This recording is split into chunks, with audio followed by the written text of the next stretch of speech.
కడప జిల్లా పొద్దుటూరు జమ్మలమడుగు రోడ్లో ఉన్న బాలికల ప్రభుత్వ బీసీ వసతి గృహం రాత్రి 11 గంటల సమయంలో కూలిపోయింది. పిల్లలకు త్రుటిలో ప్రమాదం తప్పింది. సొంత హాస్టల్ భవనం లేక పాత సౌడు మిద్దెలో ఉన్న హాస్టల్ను అధికారులు నిర్వహిస్తున్నారు.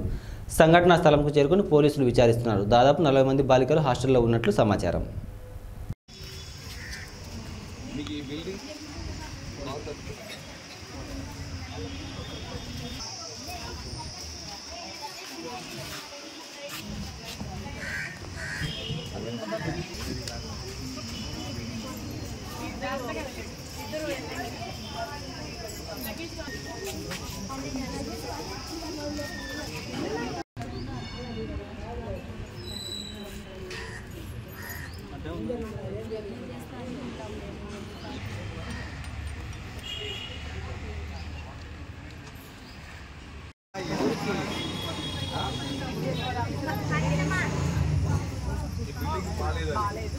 వైఎంఆర్ కాలనీలో చూసాం సార్.